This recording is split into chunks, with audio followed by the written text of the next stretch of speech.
A União das Casas Espíritas da Zona Norte apresenta O Espiritismo está no ar, um programa que anuncia, esclarece e consola.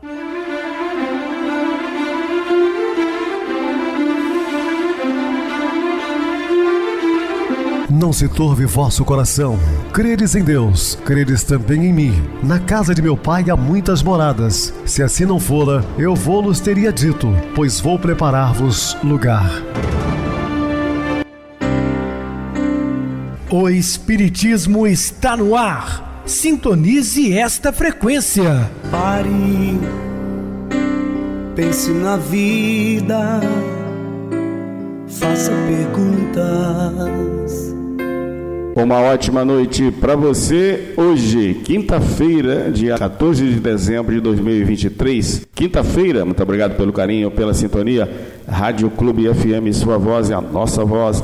Estamos no ar de segunda a sexta desde 2014 pela emissora. Depois também passamos a transmitir o programa via YouTube. O canal é Viver _ Melhor. Se inscreva, deixa seu like. Sua opinião é sempre importante para nós. Estamos no ar de segunda a sexta-feira desde 2014 pela emissora. Depois passamos a transmitir o programa via YouTube. O canal é Viver _ Melhor. Se inscreva, deixa seu like. Sua opinião é sempre importante para nós. E eu recebo carinhosamente meu querido amigo espiritista, trabalhador da Casa Espírita Maria de Nazaré, Adilson Reis. Uma boa noite, seja muito bem-vindo. Boa noite, Pedrosa, boa noite a todos os ouvintes ligados aí na Rádio Clube FM, muito feliz pela oportunidade de estarmos mais uma vez participando do programa O Espiritismo está no ar. Então vamos ao estudo com amor, que Jesus nos abençoe. Isso mesmo, Adilson, e vamos estudar um modo diferente de agir. Dúvidas, entre em contato conosco, ligando para a Clube FM, que é 0 operadora 32 3211 5697. Quer falar comigo? Utilize a TIM 988012675, o WhatsApp 999387699 e o e-mail espiritismoestanoar@hotmail.com. Interajam conosco, façam perguntas, tirem dúvidas, podem dar sugestões ao programa. Estamos à disposição de todos os ouvintes. Vamos agora para aquele momento muito especial que é o nosso momento de oração. Sintonize esta frequência. O Espiritismo está no ar. Momento de oração. Rever o passado é recordar, mas às vezes a recordação traz o travo amargo de uma experiência fracassada. Recordar ações passadas serve por vezes de lição para o futuro. A recompensa não é algo que vem de fora para nos ser acrescentado, é algo que cresce dentro de nós mesmos, como a árvore da semente. Semente boa em terreno bem cuidado produz árvores boas, é o prêmio. Semente má em terreno sáfaro e pedregoso produz arbustos mirrados, é o castigo. O que te aguarda no futuro? Se não sabes com certeza, observa qual a plantação que fazes. Que estás plantando? Lírios? Colherás lírios. Rosas? Colherás rosas. Mas pensaste nos espinhos? As rosas são belas e formosas, mas ferem e dilaceram, fazendo sangrar. Planta cardos? Por que és tão tolo que o faças? Teu futuro será como tu o quiseres. Se queres amor e felicidade, vive de sacrifício para servir e de amor para dar, e essas sementes renderão 100 por 1. Estamos apresentando O Espiritismo está no ar. Bem, meus amados irmãos, estamos de volta com o assunto da noite, falando um modo diferente de agir. A vida cristã comporta uma forte dose de originalidade. Não que os cristãos sejam chamados a fazer coisas extravagantes, diferentes do que exige das demais pessoas. Já os primeiros discípulos de Jesus foram convidados a ter um estilo de vida superior àqueles dos fariseus. Que tipo de superioridade era esta? Jesus chama a atenção dos seus discípulos, comparando-os aos fariseus e os escribas da época, né? Se a sua fé não for maior do que a deles, como pode? Os evangelhos referem-se de maneira negativa a uma ala do farisaísmo em que os indivíduos eram exibidos e exagerados, agindo sempre para serem vistos e louvados por seus concidadãos. Cuidavam-se da aparência sem se preocupar com a autenticidade de agir. É o que chamamos de hipocrisia. Sim, eram hipócritas, né? Eles se vestiam bem, se colocavam como privilegiados de Deus, Mas sobre reforma íntima, moral, nada, só práticas exteriores. O caminho da superioridade cristã consistia na compreensão cada vez mais exigente da bondade de Deus, expressa no Decálogo. Por exemplo, o mandamento da lei de Deus ensinava a não matar. Numa visão superficial, bastaria não tirar a vida física do outro para que alguém se considerasse um dia com o mandamento. Jesus, porém, entreviu outras maneiras de matar o próximo. A irritação contra alguém e o chamá-lo de imbecil ou louco são formas de desrespeito ao mandamento.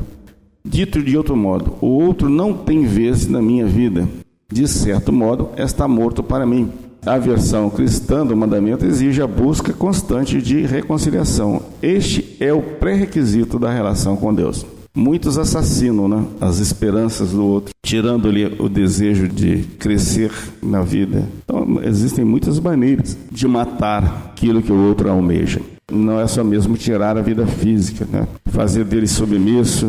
Jesus reinterpretou de maneira radical o mandamento do amor. O Decálogo previa o amor ao próximo e o ódio ao inimigo, o que é comum até nos dias de hoje, ter pessoas com esse pensamento. Próximo eram os membros da família e as pessoas mais chegadas. Os termos ódio e inimigo não tinham o sentido atual. Odiar era interessar-se por alguém, não lhe dar atenção, como se fosse um zero à esquerda, uma pessoa de má vida, de má sorte, enfim. Ódio não era sinônimo de raiva, mas apenas isenção de responsabilidade em relação ao outro. Inimigo, por sua vez, eram a quem estava fora do círculo das relações familiares. Como se vê, o Decálogo estabelecia com precisão os limites do amor. A reinterpretação de Jesus modifica totalmente esse quadro. O objeto do amor não são exclusivamente os membros da família e as pessoas mais chegadas. Antes são os inimigos os que maldizem, odeiam, caluniam os discípulos de Jesus. Este ideal aproxima de Deus o cristão. É próprio do Pai fazer ao sol levantar-se para toda a humanidade sem distinção, bem como fazer chover sobre os justos e injustos. Pois é, se Deus não faz nenhuma acepção de pessoas, como é que nós, seres falhos, podemos fazer? O amor limitado ao círculo das pessoas que amamos não tem nada de novo. A novidade está em seguir a trilha aberta por Jesus. Suas palavras podem, num primeiro momento, criar resistência. Porém, as exigências do amor não podem levar os cristãos ao esmorecimento. Então Jesus ensinou-nos a amar a todos. Por quê? Ele já estava nos instruindo desde aquele momento que nós fazemos parte de uma família universal, de um todo. Todos nós somos irmãos, independente de castas, raças, credos, relações sociais, estrangeiros ou não, todos somos irmãos. A convivência com Jesus não foi suficiente para levar os discípulos a compreendê-lo em profundidade. Suas palavras, seu modo de relacionar com as pessoas e seus gestos miraculosos ofereciam pistas para isso. Esta dinâmica de conhecimento, no entanto, aconteceu de forma lenta e penosa. Nem sempre os discípulos tiveram suficiente agilidade mental para penetrar na identidade de Jesus. Muitas vezes eles questionavam, interrogavam o mestre, porque não compreendiam no primeiro momento. Não seria conveniente que, ao momento da paixão, os encontrasse despreparados. Correriam o risco de não compreender o verdadeiro sentido da cruz e da morte de Jesus. Tanto assim que eles fugiram, com exceção de João, aquele apóstolo bem amado, aquele mais jovem que ficou diante do madeiro, os demais fugiram. Chegou ao ponto de Pedro negar o Cristo por 3 vezes. A experiência da transfiguração foi uma maneira de queimar etapas e colocar os discípulos de forma transparente diante da realidade de Jesus. Então, um pouquinho antes, Jesus transfigura-se diante de Pedro, Tiago e João, com a presença de Moisés e Elias conversando, para mostrar a eles que a morte física não existe, para que eles guardassem isso na memória. Uma semana antes, o Cristo fez isso, para que eles pudessem compreender que ele morto na carne, mas vivo em espírito. O rosto radiante e as vestes esplendorosas simbolizavam a sua santidade. O diálogo com Moisés e Elias situava-o no âmago das Sagradas Escrituras. A lei e os profetas apontavam para ele e tinha nele seu centro. Sumariamente importante foram as palavras do Pai. Jesus era seu filho querido, a quem todos deviam dar a máxima atenção. O Filho falaria em seu nome e comunicaria à humanidade seu desígnio de evolução. Ouvir a Jesus corresponderia estar em contínua relação com Deus. Revela-se desta forma a verdadeira dimensão da cruz, um ultraje. Ou seja, Jesus não tinha nada a expiar, meus queridos irmãos, e venceu o mundo. Nós temos ainda muito a expiar. Por quê? Somos criaturas falhas, espíritos que saímos da erraticidade para voltarmos ao corpo físico, muitas coisas, para aprendermos. Jesus não tinha nada a expiar, mas venceu o mundo. Então, deu o exemplo que todos nós venceremos, dependendo da vontade de cada um de nós. A presença de Jesus na história humana visava recuperar o coração das pessoas, deturpado pelo pecado, de forma a redirecioná-lo para Deus. Seus ensinamentos continham indicações bem precisas de como isto deveria acontecer. O Evangelho aponta a misericórdia como atitude característica de Deus e que deve ser imitada pelo ser humano. Ela consiste em uma maneira particular de tratar o próximo, exemplo consumado de sua misericórdia infinita. Deus ofereceu à humanidade ao lhe prodigalizar todos os bens da criação. Da mesma forma, tudo de bom que alguém realiza em benefício de seu próximo é fruto da misericórdia. Trata-se de ter um coração desprovido de egoísmo, todo voltado para o bem-estar do outro. Trata-se de ir ao encontro de suas necessidades. Trata-se de não colocar limites, nem pré-requisitos para o bem que se faz. Expressão de misericórdia é também evitar julgar ou condenar alguém, saber perdoar e doar-se sem medida. Só um coração misericordioso é capaz disto. A misericórdia que se usa para com o próximo está em estreita relação com a misericórdia de Deus para conosco. Quem se põe a julgar e a condenar não pode esperar a complacência divina. Quem se fecha ao perdão não pode pretender ser perdoado por Deus. Quem planta misericórdia, colherá misericórdia. Jesus cuidou para que seus discípulos não imitassem os maus costumes dos fariseus. Abusando da boa fé das pessoas simples, eles as oprimiam. Quando consultados, faziam interpretações rigorosas e exigentes da lei. No entanto, tudo era diferente quando chegava a vez deles cumprirem essa mesma lei. Seu agir pautava-se por um dualismo intransigente, severidade para com os outros e permissividade para si mesmos. Os fariseus distinguiam-se pelo exibicionismo. Suas roupas eram adornadas por franjas exageradas. Traziam amarrados na fronte e nos braços pequenos estojos contendo textos da lei. Para que todos se dessem conta disso, usavam tiras de couro bem largas para atar esses estojos. Quando chegavam nas sinagogas, faziam questão de ocupar um lugar de destaque. Na rua, gostavam de ser saudados pelos passantes. Na época, essa saudação constava de um ritual bem complicado. Além disso, não abriam mão de serem chamados de rabinos, para que sua importância ficasse bem evidente. Jesus procurou banir tal comportamento do meio de seus discípulos, ensinando-lhes o caminho do serviço e da humildade. Nada de querer parecer melhor que os outros, querendo assim assumir um lugar que pertence unicamente a Deus e acabando por se tornar um terrível opressor. O discípulo deve ser movido por outros sentimentos.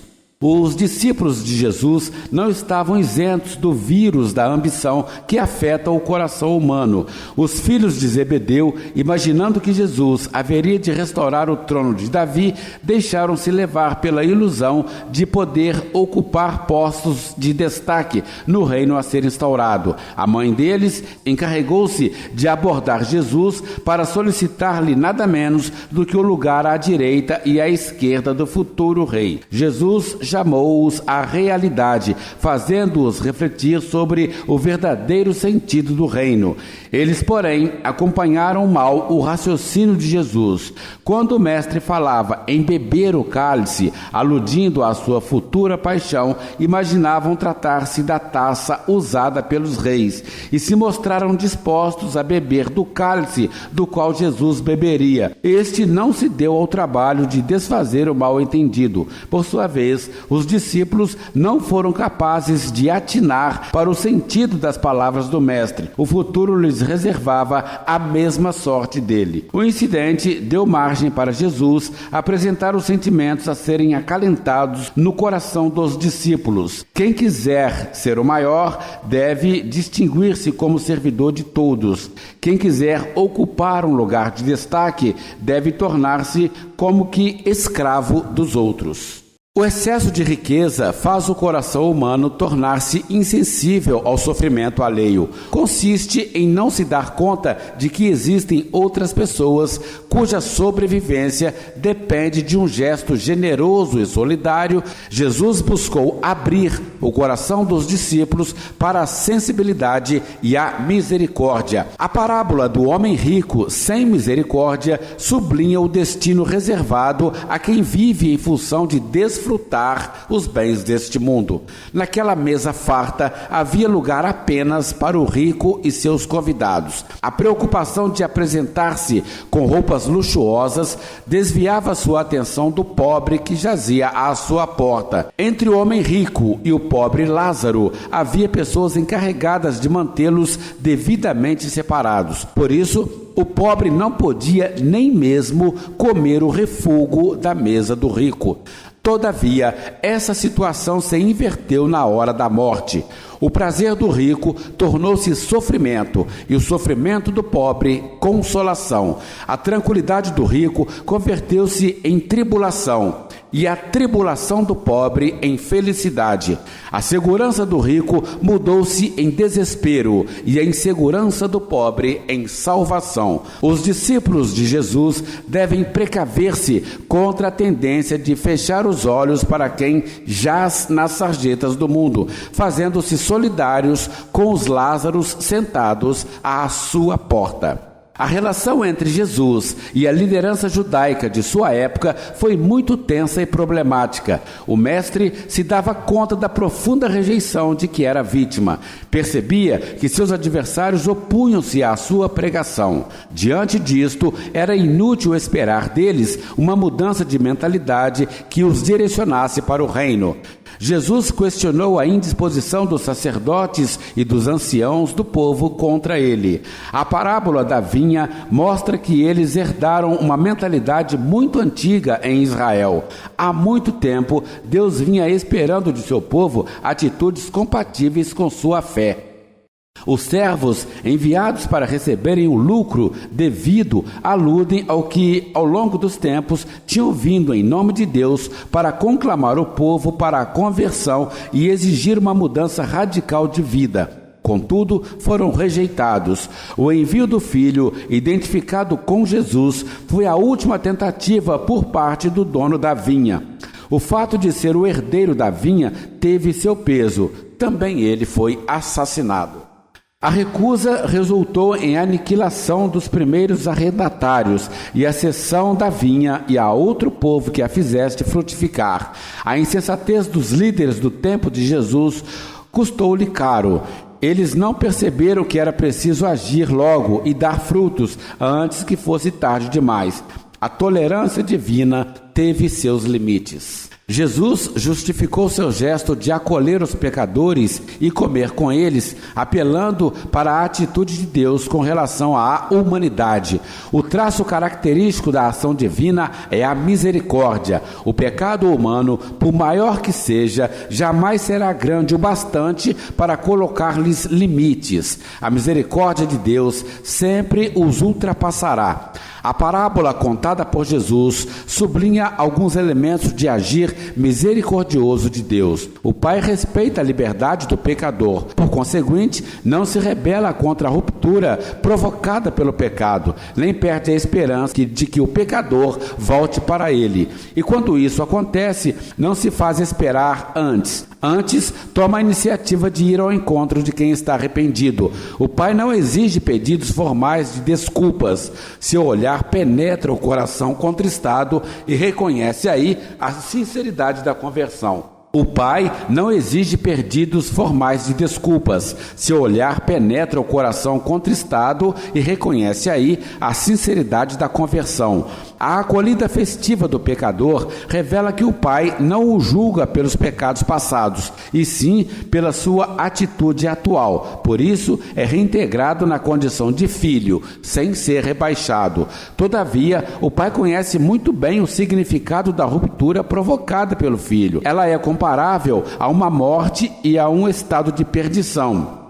A volta corresponde a uma forma de ressurreição. A vida é retomada. É uma forma de reencontro de verdadeiro caminho. O Pai bondoso está sempre disposto a dar-lhe uma nova chance de recomeçar. A imagem de Jesus com o chicote em punho, expulsando do templo de Jerusalém cambistas e comerciantes, não bate com a do Jesus manso e humilde transmitida pelo imaginário cristão. Não é fácil pensá-lo irado e violento. Por que Jesus se indignou tanto diante do templo profanado? A resposta, à primeira vista, poderia ser porque a casa do Pai foi transformada em mercado. A motivação, porém, parece ser outra, porque a religião estava sendo instrumentalizada e acabava acobertando injustiça e extorsão, especialmente contra os mais pobres, porque o Pai havia sido transformado num Deus conivente com a maldade, porque o templo, enquanto lugar da fraternidade e da acolhida, tinha sido transformado em ponto de exploração e enriquecimento ilícito, porque, enfim, a fé perdera sua profundidade e os fiéis tinham se tornado vítimas da ganância dos ricos. Nisto consistia a profanação da casa de Deus e da religião,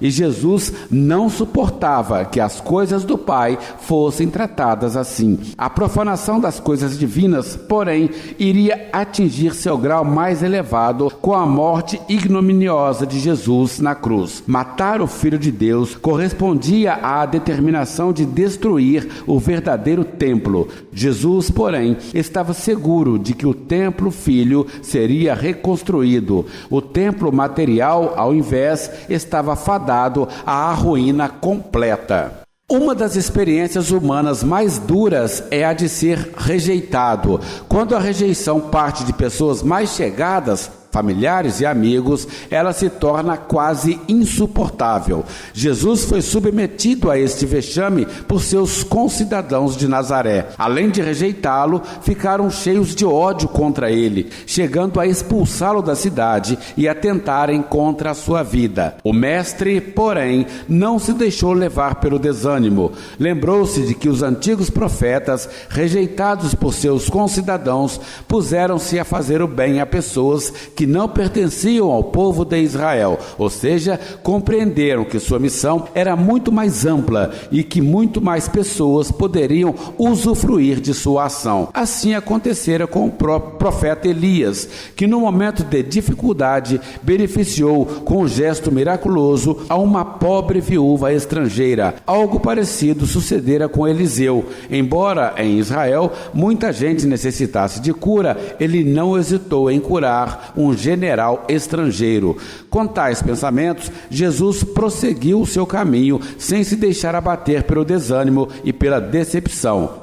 Rejeitado por seus concidadãos que pensavam conhecê-lo muito bem, estava certo de que poderia ser útil a muitas outras pessoas, de que seria acolhido por elas e que em outros lugares sua palavra encontraria corações abertos e receptivos. Muito bem, Adilson, muito bem explicado também. No programa de amanhã nós vamos falar sobre um novo assunto que é sempre disposto a perdoar. Vamos agora para o intervalo musical a seguir a nossa oração final. Projeto de felicidade.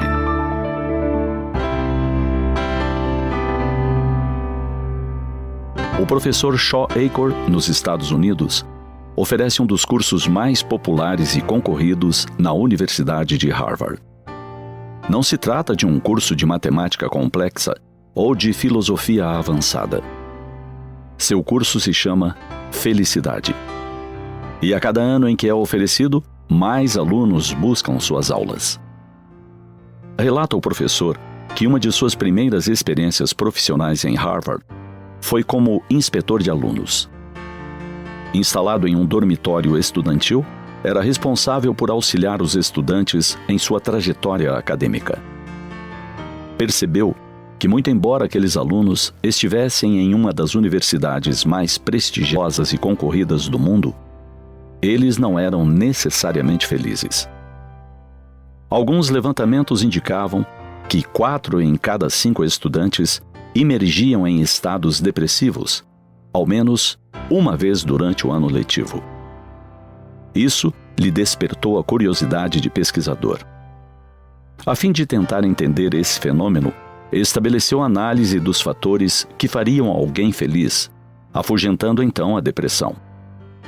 Envolveu-se a partir disso em uma área relativamente recente de pesquisa, denominada psicologia positiva.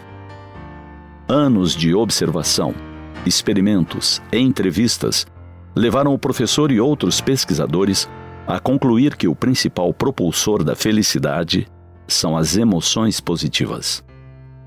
Quanto mais provocamos em nós emoções positivas, quanto mais nos exercitamos na tentativa de as desenvolver, mais aumentamos nosso patamar de felicidade. É o que apontavam as pesquisas. O desafio seguinte era entender quais ações, quais atitudes poderiam provocar essas emoções positivas.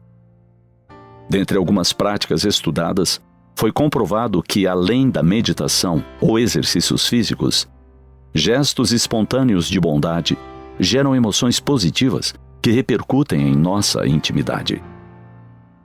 E esse efeito não é somente imediato, perdurando ao longo de alguns dias. Percebeu-se que, para surtir real efeito, esses gestos deveriam ser deliberadamente programados. Entende-se por bondade, mesmo generosidade, colaborar com alguém que necessita de apoio, de auxílio financeiro, uma ajuda qualquer. Quando nos programamos para executar qualquer ação bondosa, de doação, independentemente de alguém nos solicitar, a repercussão é mais intensa. O professor, em seu curso, recomenda dessa forma que programemos alguns gestos de bondade para o nosso dia. Coisas simples, como parar breves minutos para conversar com o gari que varre nossa rua, dando-lhe uma atenção especial, elogiando seu trabalho e reconhecendo o quanto ele é importante para o bem-estar coletivo. Ou nos engajarmos em um trabalho voluntário, programando semanalmente, nos dedicarmos a uma boa causa.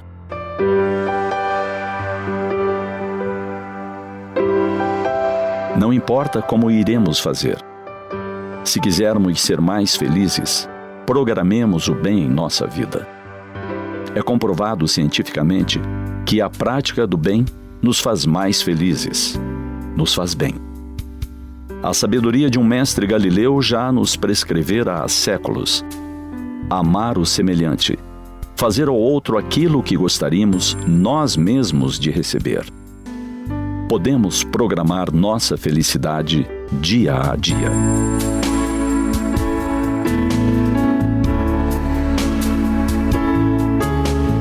Sintonize esta frequência. O Espiritismo está no ar. Momento de oração. Senhor Jesus e Mestre, amparai-nos, Senhor, do nosso dia a dia, no nosso trabalho, no nosso desejo de progredirmos espiritualmente, moralmente, em busca de consolações do Seu Evangelho e, ao mesmo tempo, passando essas informações adiante, não só através das palavras, mas principalmente das ações, que possamos colocar em prática tudo aquilo que aprendemos dos seus ensinamentos gloriosos.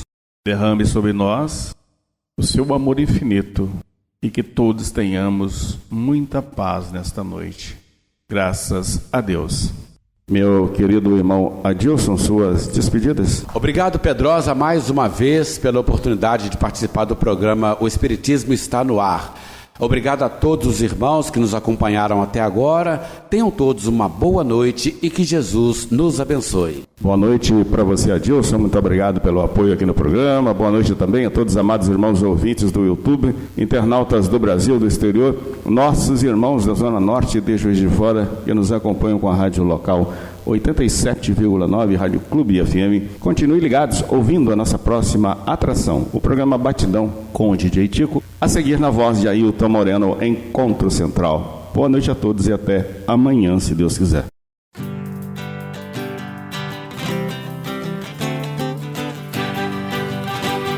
A União das Casas Espíritas da Zona Norte apresentou O Espiritismo Está no Ar, anunciando o Evangelho de Jesus, esclarecendo sua mensagem, consolando corações.